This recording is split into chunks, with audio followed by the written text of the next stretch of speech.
doors in under 25 minutes. Hello my friends, welcome to Horror on the Run, episode 1.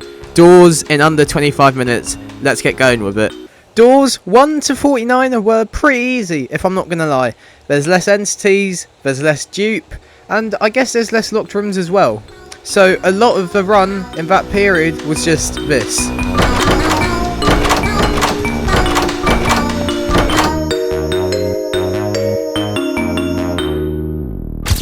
As you can see, this is one of those long corridors that require a key to unlock.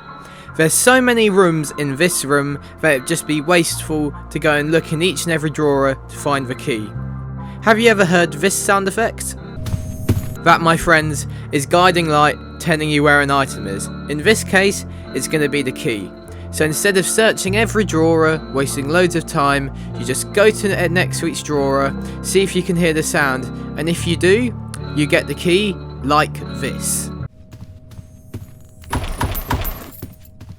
After a few more doors, we encounter our first entity, Rush. Now Rush is pretty simple. He flickers the lights.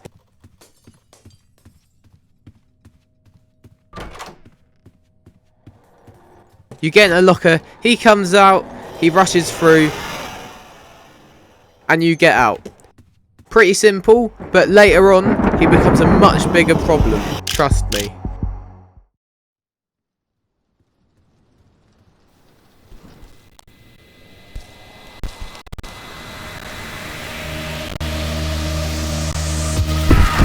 Seek was pretty easy. Both the first and the second chase don't do much, you just have to look which door to go through using guiding light. Apart from that, they're pretty easy, so I'm going to let you enjoy the rest of the chase.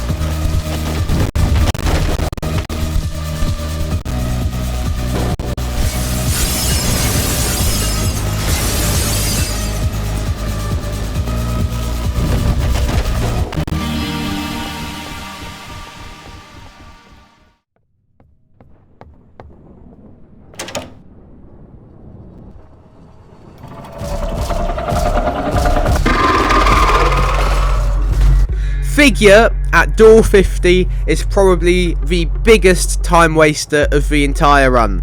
This is because you need to go round, collect 10 books and collect a paper to create a code to open the door at the end of the room. Not only do you need to traverse the library without bumping into this guy, he gets faster every time you collect a book, which, oh my god, it's just so annoying. So, you need an efficient plan to go around the entire library to collect all 10 books safely and fastly. What I did for this is I went round the right side first, looked in every single bookshelf on the right side for the books.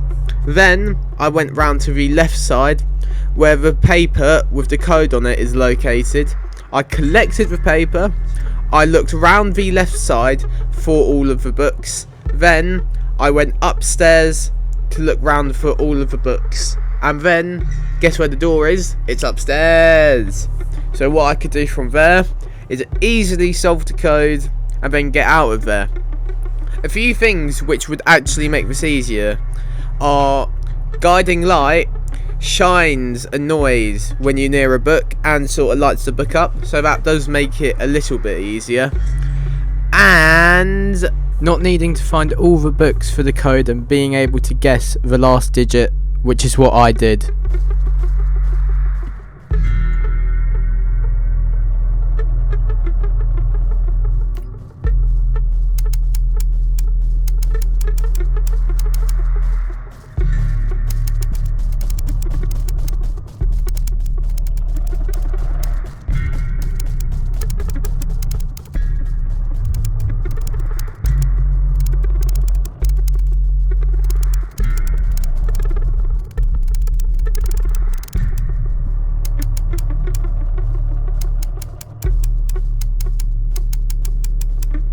And in just under 3 minutes,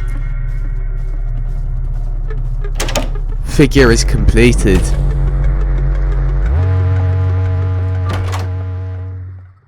Remember at the start when I said Doors 149 had less entities, there's less dupe, and less locked rooms.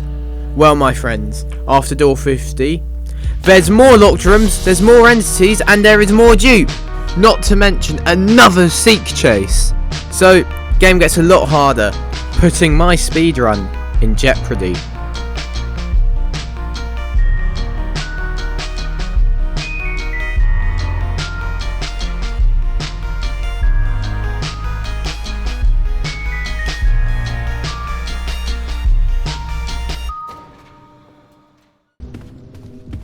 Hi, Jeff. Bye, Jeff.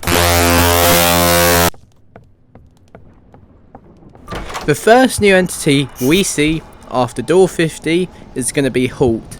Now, the way Halt works is pretty simple. He shows this image on your screen, and when he shows that, you must turn around and walk the other way. This is going to continue until you reach the end of the room he spawns in. Now then, how do I do this faster? Well, instead of just turning round when he shows that image, I just walk backwards, and it does save a lot of time. Makes him go faster. Or, if you had vitamins at this point, it'd be great to use them here, save loads of time. And yeah, this segues right onto our next entity.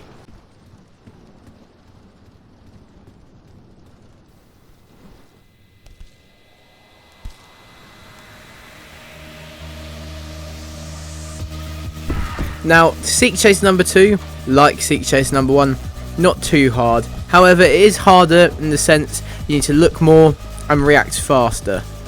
So, the room in Seek Chase 1, where you had to look at the door to see which one guiding light was telling you to go through, well, in this chase, that's every single door.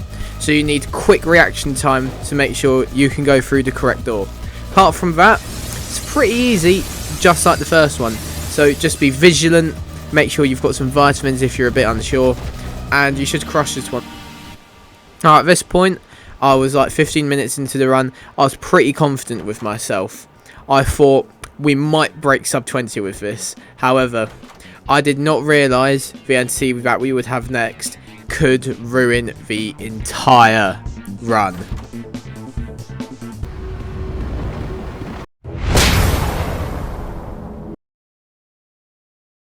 In essence, Ambush is essentially a worse rush. Now, as you'll see, he'll rush through just like this. But then he also turns round and come back. Now, obviously, for a speedrun, this is going to take up so much time to do. There's not really any way you can speed this up, so you just got to wait him out and do it. You'll know when he's gone, when he only does one time forward and he just doesn't come back. That's when you know he's gone for good. He will waste so much time in one of your speedruns, so just make sure to be ahead of him. And I thought it might be over at this point. However, I prevailed, and thus, the show must go on. Ah, surely that must be it now, my friends. I mean, we've survived many different kinds of entities. We've completed room 50 and both Seek Chases. What else is there left to do? Well, let me introduce you to something. The last trial before we can escape.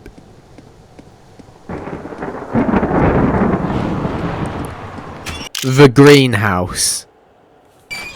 The greenhouse is 10 rooms of dark where any entity can spawn, like eyes, rush, ambush, screech, and the new entity, Snare. Now, Snare appears on the floor, and when you step on him, he does like a quarter health, and he stuns you for 3 or 5 seconds. This is detrimental if you have a rush coming at the same time. Oh yeah, did I mention it's completely dark, so you won't know if rush is coming unless you hear him. As well as that, dupe spawns in almost every room here, and it's extremely hard to avoid him.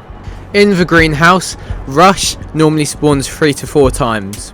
For my speedrun, since I was already doing pretty well, I decided to just slow down a bit and wait at every door, just so rush wouldn't get me and I would have to restart all over again. If you're going to do a speed run and you're not very experienced, I recommend doing this, as otherwise you could be stuck there for many attempts.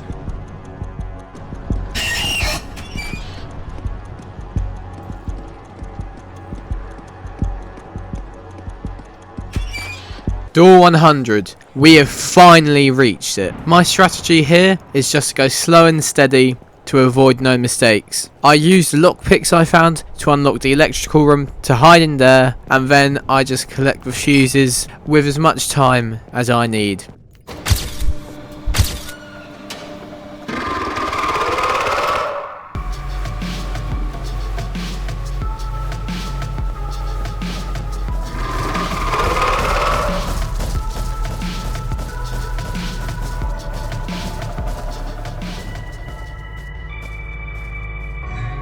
Door 100, much like door 50, requires you to collect 10 items and complete a code at the end of the room to escape. However, the layout is very different. Here, you can go upstairs where the escape room is, there might be one fuse up there, and then the main room consists of 2 big rooms which can contain the fuses, an out circuit which contains fuses, and a little side room which can contain the fuses. Going into door 100, I had barely any practice with it, so I thought it would be best if I took it slow to make sure I got all fuses and I made no mistakes. So I just went around very slowly, went back to the beginning, made sure I wasn't caught by figure or anything, just so I knew I could escape. Now, I'll just show you me collecting the fuses and moments before victory.